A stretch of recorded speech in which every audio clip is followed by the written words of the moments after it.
ಅಜ್ಜಿ, ಇನ್ಮ್ಯಾಲೆ ಈ ಮನೆ ನಮ್ಮದು. ಇನ್ಮ್ಯಾಲೆ ಆರಾಮಾಗಿ ನಾನು ನೀನು ಎಲ್ಲ ಇಲ್ಲೇನೇ ಇರ್ಬೋದು. ಆದರೆ ಅರ್ಧ ಆಸ್ತಿ ಅವಳ ಕೈಯಾಗ ಐತಲ್ಲ ಅಜ್ಜಿ. ಅವಳ ಕೈಯಿಂದ ಹೆಂಗೆ ನಾವು ಕಿತ್ಕೊಳ್ಳೋದು ಅಂತಲೇ ನಂಗೆ ಅರ್ಥ ಆಯ್ತಿಲ್ಲ. ಹೆಂಗನ ಮಾಡಿ ಆಸ್ತಿನ ಕಿತ್ಕೊಬಿಟ್ರೆ ಅವಳ ಕೈಯಿಂದ ನಾವಂತೂ ಇನ್ನೂ ಸಾವುಕಾರ ಹೋಗ್ಬಿಡ್ತೀವಿ ಅಜ್ಜಿ. ಆ ಮನೆಯಾಳಿ ಕೈಯಿಂದ ಕಿತ್ಕೋಬೇಕಲ್ಲ. ನಿನ್ನ ಕೈಯಾಗೈತೆ, ಎಲ್ಲನೂ ನಿನ್ನ ಕೈಯಾಗೆ ಐತೆ. ನೋಡು, ಯೋಚನೆ ಮಾಡು, ಹೆಂಗೆ ಈಚೆ ಕಡೆ ಕಳಿಸ್ಬೇಕು ಅಂತ ಪ್ಲಾನ್ ಮಾಡು. ಅಜ್ಜಿ ಬತ್ತಾಳೆ ಸುಮ್ಕಿರು. ಈಗ ನಾನು ಹೆಂಗೆ ಮಾತಾಡ್ತೀನಿ ನೋಡು. ಕಾಪಿ ಮಾಡ್ಕೊಂಬಿಟ್ಟು ಬಾ ಹೋಗೆ. ಎಲ್ಲಿ ಹೋಗ್ತಿದ್ಯಾ? ಬೆಳಿಗ್ಗೆ ಹೋಯ್ತೀಯಾ, ಸಾಯಂಕಾಲ ಬತ್ತೀಯಾ? ಎಲ್ಲೋಯ್ತೀಯಾ, ಎಲ್ಲಿ ಬತ್ತೀಯಾ, ಏನು ಮಾಡ್ತೀಯಾ ಅಂತ ಒಂದು ಗೊತ್ತಾಗಕ್ಕಿಲ್ಲ. ಎತ್ತೋಯ್ತೀಯಾ ನೀನು? ಏನು ಪ್ರಜ್ಞೆ ಬೇಡವಾ? ಹೆಣ್ಮಗ ಆಗ್ಬಿಟ್ಟು ಅಲ್ಲಿ ಯಾಕೆ?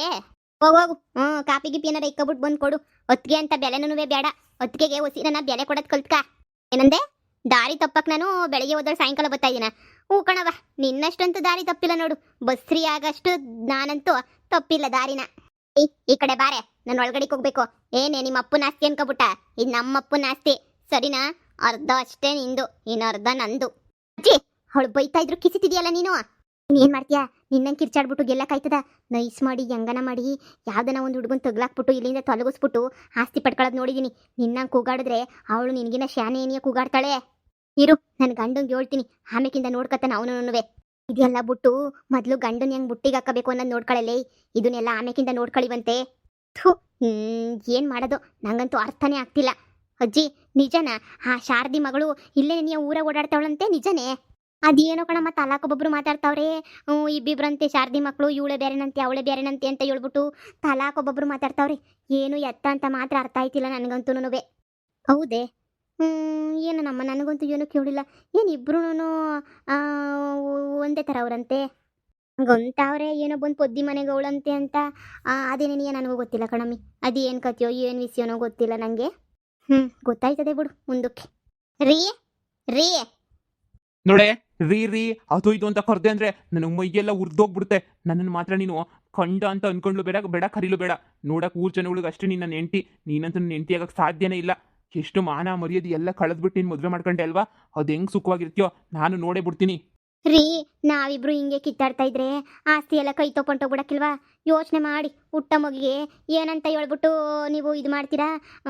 ನೋಡಿ, ನಿನ್ನ ತಂಗಿ ಆಸ್ತಿ ಎಲ್ಲ ಕಿತ್ಕೋಬೇಕು ಅಂತ ಹೇಳ್ಬಿಟ್ಟು ಪ್ಲಾನ್ ಮಾಡ್ತಾವಳೆ. ಹೆಂಗನ ಮಾಡಿ ನಿಮ್ಮದು ಸೇರಿ ಅವಳ ಹೆಸರಿಗೆ ಮಾಡಿಸ್ಕೋಬೇಕು ಅಂತ ಹೇಳ್ಬಿಟ್ಟು ಹೊಸೇ ನೀವು ಅದ್ರ ಕಡೆ ಗಮನ ಕೊಡಿ. ಬರೀ ನನ್ನ ಮೇಲೆ ಕೋಪ ಮಾಡ್ಕೊಂಡೆ ಓಡಾಡ್ತಾ ಇದ್ರೆ ಆಸ್ತಿ ಎಲ್ಲ ಕೈ ತೊಗೊಂಡೋಗ್ಬಿಡ್ತದೆ. ಆಮೇಕಿನ ನಮ್ಮ ಗುಡ್ಡ ಮಕ್ಳಿಗೆ ಎಲ್ಲಿಂದ ತಗೊಬತ್ತೀರಾ ಆಸ್ತಿಯ? ಅವಳು ಯಾಕೆ ನನ್ನ ಕಿತ್ಕೊಳಕ್ ಬರ್ತಾಳೆ? ಅವಳ್ದೇನಾಯ್ತದು ನೋಡ್ಕೊತಾಳೆ. ನೀನು ನನ್ನ ಹತ್ರ ಮಾಡ್ಕೊಳಕ್ಕೆ ಹಿಂಗೆಲ್ಲ ನಾಟ್ಕೊಳಕ್ಕೆ ಹೋಗ್ಬೇಡ ನೀನು. ನನಗೆ ಗೊತ್ತು ಯಾವಳಿಗೆ ಏನು ಮಾಡಿ ಹೆಂಗೆ ಬಗ್ಗಿಸ್ಬೇಕು ಅಂತ ಹೇಳ್ಬಿಟ್ಟು. ನೀನು ನನ್ನ ಮನವೊಲಿಸೋ ಪ್ರಯತ್ನ ಮಾಡ್ತಿದ್ಯಾ ಅಂದರೆ ಅದೆಲ್ಲ ಸುಳ್ಳು. ನೀನು ಯಾವತ್ತೂ ನನಗೆ ಹೆಂಡತಿ ಆಗೋಕ್ಕೆ ಸಾಧ್ಯನೇ ಇಲ್ಲ. ನನಗೆ ಅವತ್ತೇ ಹೇಳಿದ್ದೀನಿ ನಾನು, ಇಷ್ಟ ಇಲ್ಲ ನೀನಂದರೆ ಇಷ್ಟ ಇಲ್ಲ ಅಂದರೆ ಕೇಳಿದ್ದಂಗೆ ನನ್ನ ಹತ್ರ ತಾಳಿ ಕಟ್ಟಿಸ್ಕೊಂಡೆ ಅಲ್ವಾ? ಸಾಯಿಲ್ ಬಿದ್ದು ನಮ್ಮ ಅಮ್ಮನ ಮಾತು ಕೇಳಿ ನೀನು ಮದುವೆ ಮಾಡ್ಕೊಂಡಿದ್ಯಾ ಅಂತಂದಮೇಲೆ ನಮ್ಮ ಅಮ್ಮನ ಜೊತೆನೇ ಸಂಸಾರ ಮಾಡು, ನನ್ನ ಜೊತೆ ಅಲ್ಲ. ರೂಮಕ್ಕೆ ಕೆಳಗಡೆ ಬಿದ್ಕೋಬೇಕು ಹೇಳಿದ್ದೀನಲ್ಲ. ರೀ, ಇದು ಯಾಕೆ ಹಿಂಗೆ ಕೋಪ ಮಾಡ್ಕೊತೀರಾ? ಪಿರುತಿ ಮಾಡ್ಬೇಕನ್ನ ನನ್ನ ಜೊತೆ ಸಂದ ಓಡಾಡ್ಕೊಂಡಿದ್ರಿ, ಇವಾಗ ನೋಡಿದ್ರೆ ಹಿಂಗೆಲ್ಲ ಮಾತಾಡ್ತಾ ಇದ್ದೀರಾ. ಅದು ಯಾಕೆ ಅಂತೀನಿ? ಯಾಕೆ ನಾನು ಅಷ್ಟ್ಬಿರ್ನ ಬ್ಯಾಡ್ವಾ ಹೋಗ್ಬಿಟ್ನೆ ನಿಮಗೆ ಹೇಳಿ? ಅವಾಗೆಲ್ಲ ಚೆನ್ನಾಗಿ ಐಸ್ ಕ್ರೀಮ್ ಅದು ಇದು ಕೊಡ್ಸ್ಕೊಂಡು ಓಡಾಡ್ತಾ ಇದ್ರಿ. ತಾಳಿ ಕಟ್ಟಿದ ತಕ್ಷಣ ಏನೋ ಒಂದು ಅಡ್ಡು ಇದು ನಿಮಗೆ. ಪುಣೆ, ನಾನೇ ನಿನ್ನ ಜೊತೆ ಸಂಸಾರ ಮಾಡಬೇಕು ಅಂತ ತಿರುಗ್ತಾ ಇರಲಿಲ್ಲ. ಏನೋ ಟೈಮ್ ಪಾಸ್ಗೆ ಅಂತ ಹೇಳ್ಬಿಟ್ಟು ನಿನ್ನ ಜೊತೆ ತಿರುಗ್ತಾ ಇದ್ದೆ. ಹಿಂಗೆಲ್ಲ ನಾನು ಹಿಂದೆ ಬಿದ್ದುಬಿಟ್ಟು ನನ್ನ ಹತ್ರ ತಾಳಿ ಕಟ್ಟಿಸ್ಕೊಂಡಿ ಅಂತ ಗೊತ್ತಿದ್ರೆ ನಾನು ಯಾಕೆ ನಿನ್ನ ಜೊತೆ ತಿರುಗ್ತಾ ಇದ್ದೆ? ನಿನಗಿನ್ನ ಶಾರದಾಂಟಿ ಮಗಳಿನ ಎಷ್ಟೋ ವಾಸಿ. ನಿನ್ನ ಮುಖಕ್ಕಿನ್ನ ಅವಳು ಮುಖ ನೋಡ್ಕೊಂಡು ಬದುಕೋದೇ ನಿನಗೆ ಚೆನ್ನಾಗಿತ್ತು. ನಿನ್ನ ಮುಖ ನೋಡು ಬೆಳಿಗ್ಗೆ ಎದ್ದು. ಅಯ್ಯೋ ಇವನ ನನ್ನ ಬಗ್ಗೆ ನೀನು ಹೆಂಗೆ ಮಾತಾಡ್ತಾನೆ ನೋಡು. ಮೊಮ್ಮಗಳೇ, ಗಂಡನ್ನ ಸಮಾಧಾನವಾಗಿ ನೈಯಸ್ಸಾಗಿ ಬುಟ್ಟಿಗೆ ಹಾಕಬೇಕು. ಹಿಂಗೆಲ್ಲ ನೀನು ಬುಟ್ಟಿಗೆ ಹಾಕತೀನಿ ಅಂದರೆ ಆಗಲ್ಲ. ನಿಧಾನಕ್ಕೆ ಬುಟ್ಟಿಗೆ ಹಾಕಬೇಕು. ಅಜ್ಜಿ, ಅವ್ನು ನನ್ನ ಮಾತೇನು ಕೇಳ್ತಾನೆ ಇಲ್ಲ ಕಣಜ್ಜಿ. ನೋಡು, ಕಾಪಿ ತಗೊಂಡು ಬಂದೆ ಕೊಡೋಣ ಅಂತ ಹೇಳ್ಬಿಟ್ಟು ಕಾಪಿನೂ ಬೇಯಿಸ್ಕೊಳ್ಳಿಲ್ಲ. ಹಂಗೆ ಹೊಂಟೋಗ್ಬಿಟ್ಟ ಸುಮ್ಕಿನಿಯ. ಏನೋ ನನ್ನ ಹಣೆ ಬರಹ ಸರಿ ಇಲ್ಲ ಅಂತ ಅನ್ನಿಸ್ತದೆ ಈಗಲೇ ಈ ಪಾಟಿ ಕಣಜ್ಜಿ. ನಾನೇನಾದರೂ ನನಗೆ ಬಸ್ರಿ ಅಲ್ಲ ಅಂತ ಗೊತ್ತಾಗ್ಬಿಟ್ರೆ ಏನು ಮಾಡ್ತಾರೋ ಏನು ಕಥೆಯೋ. ಸೊಸೆ ನಿಂಗೆ ಸೀಮಂತ ಮಾಡೋದಕ್ಕೆ ಅಂತ ಹೇಳ್ಬಿಟ್ಟು ಪುರೋಹಿತರ ಹತ್ರ ಹೋಗ್ಬಿಟ್ಟು ಡೇಟ್ ಫಿಕ್ಸ್ ಮಾಡಿಸ್ಕೊಬರೋಣ ಅಂತ ಹೇಳ್ಬಿಟ್ಟು ಹೋಗಿದ್ದೆ. 5 ತಿಂಗ್ಳಿಗೆ ಬೇಕಾದ್ರೆ 5 ತಿಂಗಳಿಗೆ ಮಾಡಿ, 9 ತಿಂಗ್ಳಿಗೆ ಬೇಕಾದ್ರೆ 9 ತಿಂಗಳಿಗೆ ಮಾಡಿ ಅಂತ ಹೇಳಿದ್ರು. ನಿನ್ಗನ್ನಿಸ್ದಂಗೆ 9 ತಿಂಗ್ಳಿಗೆ ಮಾಡೋದಾ 5 ತಿಂಗ್ಳಿಗೆ ಮಾಡೋದಾ? ಬಿಗ್ರೆ ನೀವೇನು ಹೇಳ್ತೀರಾ? ಅಯ್ಯೋ, 9 ತಿಂಗ್ಳಿಗೆ ಮಾಡೋದೇನೇನಿಯ ಮೇಲು ಅಂತ ಅನ್ನಿಸ್ತದೆ. 9 ತಿಂಗ್ಳಿಗೇನೇನಿಯ ಮಾಡೋಣ ಬಿಡಿ. ಇಷ್ಟು ಸಾರನ ಮಾಡಿಬಿಟ್ಟು ಏನು ಮಾಡಬೇಕು? ಹೌದಾ, ನಮ್ಮ ಕಡೆ 5 ತಿಂಗಳಿಗೂ ಮಾಡ್ತಾರೆ. 9 ತಿಂಗಳಿಗೆ ಮಾಡೋದೇನಿಯ ವಾಸಿ ಅಂತ ಅನ್ನಿಸ್ತದೆ. 7 ತಿಂಗಳಿಗೆ ಒಂದ್ಸಲ ಸ್ಕ್ಯಾನಿಂಗ್ ಆಗ್ತೈತಲ್ಲ. ಅಲ್ಲ, ನೀವು 15 ದಿನಕ್ಕೊಂದ್ಸಲ ಹಾಸ್ಪಿಟಲ್ ಕರೆದಿದ್ದಾರೆ ಡಾಕ್ಟರ್ ಅಂತ ಹೇಳಿದ್ರಲ್ಲ. ಏನಮ್ಮ ಸೊಸೆ ನಿನ್ ನಾಪಿಸ್ಕೊಂಡು ಹೋಗೋದಲ್ವಾ? ಇವತ್ತಾಗಲೇ 15 ದಿನ ಆಯ್ತಲ್ಲ. ಅತ್ತೆ ಗೊತ್ತಾಗ್ಲಿಲ್ಲ, ಮರ್ತೋಗ್ಬಿಟ್ಟಿದ್ದೆ. ಅಯ್ಯೋ ಅಮ್ಮ, ಅತ್ತಿಗೆನ ಈ ಸಲ ಹಾಸ್ಪಿಟಲ್ಗೆ ನಾನು ಕರ್ಕೊಂಡು ಹೋಗ್ತೀನಿ ಅಮ್ಮ. ನನಗೆ ತುಂಬ ಚೆನ್ನಾಗಿ ಗೊತ್ತು ಸಿಟಿ ಎಲ್ಲನೂ ಅಲ್ವಾ. ಚೆನ್ನಾಗಿ ಕರ್ಕೊಂಡೋಗಿ ಸ್ಕ್ಯಾನಿಂಗ್ ಮಾಡಿಸಿ ಟ್ಯಾಬ್ಲೆಟ್ಸ್ ಕೊಡಿಸಿ ಎಲ್ಲ ಮಾಡಿ ನಾನು ಕರ್ಕೊಂಡು ಬರ್ತೀನಿ. ಮಗಳೇ ಅದಕ್ಕೇನಂತೆ, ಪಾಪ ವಯಸ್ಸಾಗಿರೋರು ಯಾವಾಗೂ ಜೊತೆಗೆ ಹೋಗ್ಬೇಕು. ನೀನೇ ಹೋಗ್ಬಿಟ್ ಬಾ.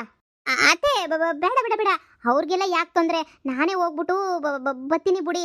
ಅಯ್ಯೋ ನನ್ಗೇನು ಅದಕ್ಕೆ ತೊಂದರೆ, ನನಗೇನು ಮಾಡೋ ಕೆಲಸನೇ ಇಲ್ಲಪ್ಪ. ಇಲ್ಲಂತೂ ಸುಮ್ಮನೆ ಅಲಾಲ್ ಟೊಪ್ಪಿ ಥರ ಬೆಳಿಗ್ಗೆ ಹೋದ್ರೆ ಸಾಯಂಕಾಲ ಬರ್ತೀನಿ. ನಾನು ಟೈಮ್ ಪಾಸ್ ಮಾಡ್ತಾ ಇದ್ದೀನಲ್ವಾ, ಸುಮ್ಮನೆ ಮನೆ ಕುತ್ಕೊಂಡು ನನಗೂ ಬೇಜಾರಾಗ್ತೈತೆ, ನಾನು ಬರ್ತೀನಿ. ಅಯ್ಯೋ ನಿಧಿ ಪುಟ್ಟ, ನಿನ್ಗೆ ಯಾಕವ್ವ ಸುಮ್ಮನೆ ನಿನಗೆ ತೊಂದರೆ, ನಾವಿಲ್ವೇ, ನಾವು ನೋಡ್ಕೊತೀವಿ ಬಿಡು ಎಲ್ಲನೂ. ನೀನು ಯಾಕೆ ಟೆನ್ಷನ್ ತಗೊಂಡಿಯ ಸುಮ್ಕೆ ನಿನಿಯ? ನನ್ನ ಮೊಮ್ಮಗಳನ್ನ ಕರ್ಕೊಂಡು ಹೋಗೋಕ್ಕೆ ನನಗೂ ಆಸೆ ನಿನಿಯ. ವಯಸ್ಸಾಗಿದ್ರು ಏನು ನನಗೇನು ಕೈ ಕಾಲು ಗೊಟ್ಟುಗೋಗಿ ಕರ್ಕೊಂಡು ಹೋಯ್ತೀನಿ. ಕರ್ಕೊಂಡೋಯ್ತೀರಾ ಅಂತ ಗೊತ್ತು, ನಾನು ಬರೋದ್ರಿಂದ ಏನು ತೊಂದರೆ ಇಲ್ವಲ್ಲ. ಅಮ್ಮ ಹೋಗ್ಲ ಜೊತೆಗೆ, ಹೋಗು ಅಂತ ಹೇಳ್ತಾ ಇದ್ದೀನಲ್ಲ. ಅಯ್ಯೋ ಬೀಗ್ರೆ, ಸುಮ್ಮನೆ ಯಾಕೆ ನಿನ್ನ ಮಗಳನ್ನ ಕಳಿಸ್ತೀರಾ? ಬೇಡ ಬೇಡ ಬೇಡ ಬೇಡ, ನಾವೇ ಹೋಗ್ಬಿಟ್ಟು ತೋರಿಸ್ಕೊಂಡು ಬರ್ತೀವಿ. ಆಸ್ಪತ್ರೆನಾಗೆ ಕೂಳಿರಕ್ಕಿಲ್ಲ, ನೀರಿರಕ್ಕಿಲ್ಲ, ಏನೂ ಇರಕ್ಕಿಲ್ಲ. ಅಯ್ಯೋ ದೇವ್ರೇ, ಯಪ್ಪ ಸುಮ್ಕೇನಿಯ ಅಲ್ಲಿ ಬೇಕಾಯ್ತದೆ. ಅದಕ್ಕೆ ನೀನಿಯ ಪಾಪ ನಿಮ್ಮ ಮಗಳು ಒಂಥರ ನಿಮ್ಮ ಜೊತೆ ಸಂದಕ್ಕೆ ಬೆಳೆದವಳೆ. ಸುಮ್ಮನೆ ನೀಯ ಯಾಕೆ ಹೇಳಿ? ಹಾಂ, ಅಲ್ಲಿ ಕೂಳು ನೀರು ಇಲ್ದಿದ್ದಂಗೆ ಎಣಗೋದು, ಅದು ನನ್ನ ಮೊಮ್ಮಗಳಿಗೋಸ್ಕರ ನಿನ್ನ ಮಗಳು ಕಷ್ಟಪಡೋದು. ಆಮೇಕಿಂದ ನೀವು ನೋಡಪ್ಪ ನನ್ನ ಮಗಳು ಅವ್ರಿಗೆ ಸೇವೆ ಎಲ್ಲ ಮಾಡ್ತಾವ್ರೆ ಅಂತ ಅಂದ್ಕೊಳ್ಳೋದು, ಇದೆಲ್ಲ ಯಾಕೆ ಬೇಕು? ಹಾಂ, ನಾನೇನೇ ಕರ್ಕೊಂಡೋಗ್ಬಿಟ್ಟು ಕರ್ಕೊಬಿಟ್ಟು ಬರ್ತೀನಿ. ಬಸ್ ಅಲ್ವಾ, ಬಸ್ ಹತ್ಕೊಂಡು ಹೋಗಿ ತೋರಿಸಿ ಮಾಡಿ. ಅಮ್ಮ ಇವ್ರೇನಾದರೂ ಹೋದ್ರೆ ಮತ್ತೆ ರಿಪೋರ್ಟ್ ಎಲ್ಲ ನಾನು ಬಿಸಾಕ್ಬಿಟ್ಟು ಮರೆತ್ಬಿಟ್ಟು ಬಂದ್ಬಿಡ್ತಾರೆ ಕಣವ. ಅದೇನೇ ನಾನು ಹೋದ್ರೆ ರಿಪೋರ್ಟ್ ಎಲ್ಲ ಚೊಪಾನ್ವ ಕೈಯಾಗ ಹಿಡ್ಕೊಂಡು ಬಂದು ನಿನ್ನ ಕೈ ಕೊಡ್ತೀನಿ.